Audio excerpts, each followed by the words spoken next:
अस्सलाम वालेकुम। मैं उम्मीद करता हूँ कि आप तमाम लोग खैरियत से हैं। मेरा नाम साद है, रियल उस्ताद से। मैं आपको बहुत बहुत ईद मुबारक सबसे पहले कहता हूँ। आज का हमारा टॉपिक पिछले दिनों आए हुए पोजीशन के ऊपर, जो कि डीएचए वैली के अंदर पोजीशन आया, उसके ऊपर है। और उसके ऊपर हम बातचीत करेंगे कि ये पोजीशन उन तमाम लोगों के लिए कैसा है कि जिनको अपने प्लॉट्स के पोजीशन के डॉक्यूमेंट्स मिल गए, प्राइस वाइज कैसा रहेगा, उसके अलावा क्या डीएचए वैली लिवेबल पोजीशन में है या नहीं है, वहाँ पे कौन कौन सी यूटिलिटीज़, कौन कौन सी सर्विसेज आप लोगों को मुहैया रहेंगी, क्या क्या क्या तरीका होगा ज़िंदगी गुजारने का, वहाँ पे किस तरीके के मामलात होंगे। तो सबसे पहले तो उन तमाम लोगों को हम कंग्रेचुलेट करेंगे कि जिनको डीएचए वैली के अंदर पोजेशन मिले। और ये पोजेशन मिलने वाले सेक्टर्स वो हैं जिनको फ़र्स्ट बैलेट के अंदर डीएचए वैली ने कंसिडर किया था। फ़र्स्ट बैलेट तकरीबन 25 दिसंबर 2018 में जिनकी फ़ाइल्स बैलेट हो गई थी। यहाँ पे डीएचए ने अभी बहुत हद तक डेवलप्ड ब्लू बेल सेक्टर के अंदर पोजीशन दे दिया है। ब्लू बेल सेक्टर सबसे ज़्यादा डेवलप्ड सेक्टर था। फिर उसके अलावा बहुत थोड़े से प्लॉट्स रोज़ ब्लॉक के अंदर डेवलप नज़र आए हमें, तो उसके अंदर भी डीएचए ने पोजीशन लेटर्स इशू कर दिए हैं। फिर डैफोडिल्स के अंदर, जो कि पिछले तकरीबन 1 साल के अंदर वहाँ पे बड़ी ज़बरदस्त किस्म की डेवलपमेंट हमने देखी। वहाँ पे भी कुछ प्लॉट्स डीएचए ने पोजीशन लेटर्स उन लोगों को, उनके अलॉटीज़ को, फर्स्ट अलॉटीज़ को भेज दिए हैं जिनकी फ़र्स्ट बैलेट में कंसिडर हुआ। ओलिएंडर के अंदर 5 मरले के इससे कुछ पहले तकरीबन 200-250 प्लॉट्स को पोजीशन लेटर्स दे दिए गए थे। फिर कुछ लिली के अंदर पोजीशन लेटर्स आए हैं फर्स्ट बैलेट वालों को, और मैग्नोलिया ब्लॉक के अंदर आए हैं। इसके अंदर एक सेक्टर ऐसा है जिसको अभी तक कोई पोजीशन लेटर नहीं मिला, वो है बोगनविला, क्योंकि बोगनविला के अंदर प्लॉट्स एज सच डेवलप नहीं हैं और सिर्फ उसके अंदर अर्थ वर्क हुआ हुआ है या लैंड लेवलिंग हुई हुई है। तो ये फ़िलहाल उसके मामलात हैं।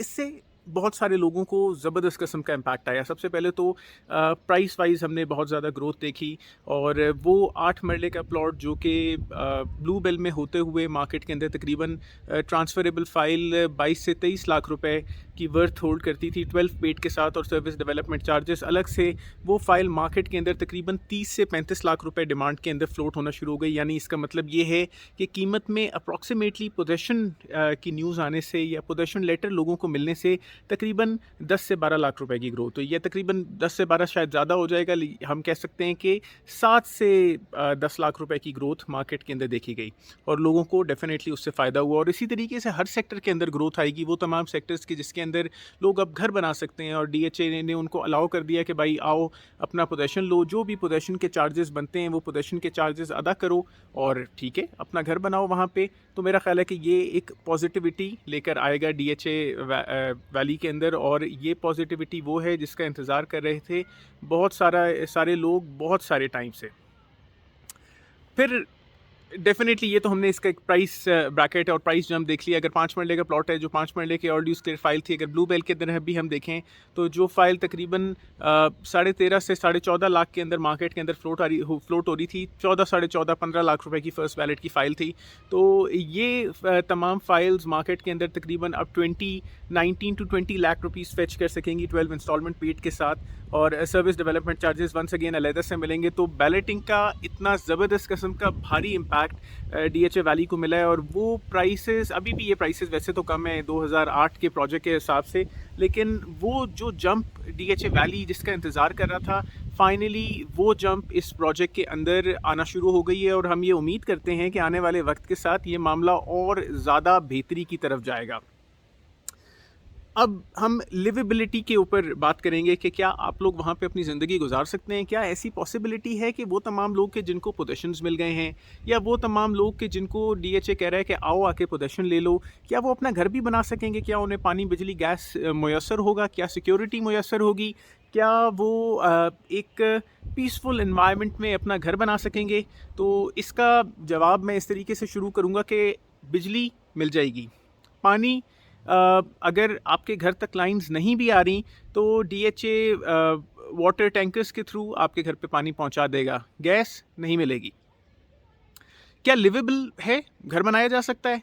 वेल वो तमाम लोग जो ब्लू बेल के अंदर घर बना रहे हैं, अगर कोई कार्पेटेड रोड ब्लू बेल से मैग्नोलिया को टच नहीं कर रही, क्योंकि बीच में काफ़ी एक ऐसा बड़ा पैच आता है जो कि अभी तक कार्पेटेड नहीं है, तो या ब्लू बेल से कोई ब्रिज जाके फेस टू एक्सटेंशन को कनेक्ट नहीं कर रहा और फेस टू एक्सटेंशन के अंदर कोई कार्पेटेड रोड इस्लामाबाद एक्सप्रेसवे को कनेक्ट नहीं कर रही, तो ब्लू बेल के अंदर घर बनाना, ज़िंदगी गुजारना मुश्किल होगा। यानी इसका मतलब ये है कि ये जो पोजीशन आया है, ये एक आंखों का धोखा है जो कि DHA ने काफ़ी सारी आवाम के साथ कर दिया।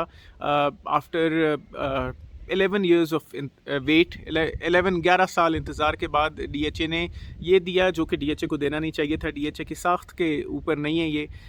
फिर अगर रोज़ ब्लॉक में कोई घर बनाना चाहेगा तो रोज़ ब्लॉक के अंदर भी एक साइड पे डैम साइट है, कच्ची सड़क डैम साइट के अंदर जा रही है, एक साइड पे पहाड़ है, एक साइड के ऊपर एक सड़क जा रही है लेकिन वो भी तकरीबन कच्ची है।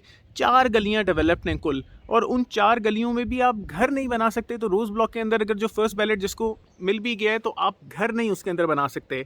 मैग्नोलिया ब्लॉक एक ऐसा सेक्टर है कि हाँ, जिसके अंदर अगर आप घर बनाएं तो आप आसानी से कलरसैना रोड को कनेक्ट कर सकते हैं।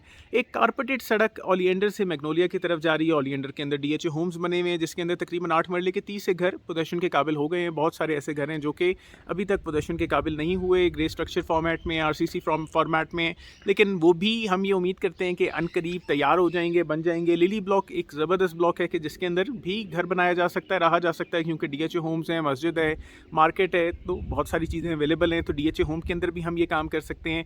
डेफोडिल ब्लॉक भी, क्योंकि लिली और ओलिएंडर के बिल्कुल दरमियान में आता है, तो उसमें भी ये काम किया जा सकता है, घर बनाया जा सकता है, रहा जा सकता है। चलें, गैस ना ही सही, लेकिन पानी बिजली के साथ गुजारा किया जा सकता है, घर बनाया जा सकता है।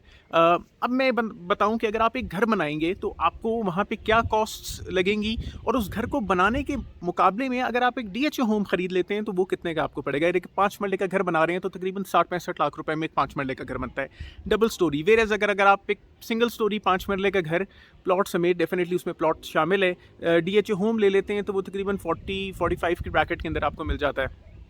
एक्स्ट्रा लैंड वाला 45 की ब्रैकेट में, अदरवाइज़ 40-41 के अंदर आपको एक नॉर्मल घर अवेलेबल हो जाता है DHA होम के अंदर, सिंगल स्टोरी। लेकिन डेफिनेटली आप एक डबल स्टोरी घर बना रहे हैं तो प्लॉट की प्राइस तकरीबन, अगर पोजेशन वाला 5 मरले का प्लॉट है तो 20 लाख रुपए, कंस्ट्रक्शन कॉस्ट तकरीबन 60-65 लाख रुपए। तो एक्सपेक्ट करें कि 80-85 के ब्रैकेट के अंदर आपको एक 5 मरला डबल स्टोरी घर मिल जाएगा। वेरेज 8 मरले का अगर आप देखें तो 8 मरले का DHA home approximately 85 lakh to 1 crore के ब्रैकेट के अंदर फॉल कर रहा है। अब 85 टू 1 करोड़ के ब्रैकेट के अंदर अगर आप 8 मरले के प्लॉट के ऊपर घर बनाते हैं तो यही घर आपको कॉस्ट करता है तकरीबन बनने के एतबार से 90 लाख अप्रॉक्सीमेटली। प्लॉट की प्राइस 30-35 लाख रुपए। अब 1 करोड़ 20-25 लाख रुपए के अंदर आपको एक 8 मरले का डबल स्टोरी घर मिल रहा है। लेकिन 3 बेडरूम का घर अगर आप DHA होम में लेते हैं तो 85 टू 1 के ब्रैकेट के अंदर आपको एक 8 मरले का DHA होम मिल सकता है।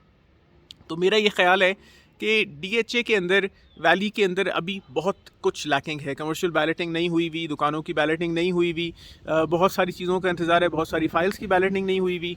तो बहुत सारी बेहतरी की हम उम्मीद कर सकते हैं। DHA वैली के अंदर बहुत सारी बेहतरी आनी है, और पोजेशन से जो थोड़ी बहुत एन आई वॉश ऑफ बेहतरी 7 से 10 लाख रुपए की आई है, तो मेरा ख्याल है कि इससे भी ज़्यादा आनी चाहिए। वंस अगेन मैं आप तमाम लोगों को बहुत बहुत ईद मुबारक कहता हूँ। इंशाल्लाह जल्द विज़िट करेंगे DHA वैली को। DHA वैली के अंदर जाके देखेंगे, आपको दिखाएंगे कि लिवेबल जगह है, लिवेबल नहीं है करेंटली। अब आप देखें कि मैं मरी से कुछ आगे एक एरिया है ओसिया, उसमें मौजूद हूँ। समहाउ मैं यहाँ पे पहुँच सका। बहुत सारे लोग मरी की तरफ इस लॉकडाउन के दौर में नहीं आ सक रहे, तो बहुत खानसपुर या खनसपुर का पहाड़ मेरे पीछे नज़र आ रहा है। उससे पीछे जो ऊपर ये पहाड़ नज़र आ रहा है, ये यूबिया के अंदर मुश्कपुरी एक पहाड़ है, ये वो है, तो ये देखा जा सकता है। तो मैं आप लोगों से दुआओं की दरख्वास्त करूँगा, और मेरी दुआ है कि अल्लाह रब्बुल इज़्ज़त आपके जो आपने रमज़ान में इबादत की हैं, अल्लाह पाक उसे कबूल करें और आपके लिए आने वाले सालों को बेहतरीन बनाएं इंशाअल्लाह। तो वंस अगेन आप तमाम लोगों को ईद मुबारक। Over and out. अस्सलाम वालेकुम। बाकी हमारे चैनल को ज़रूर लाइक करें, शेयर करें और सब्सक्राइब करें।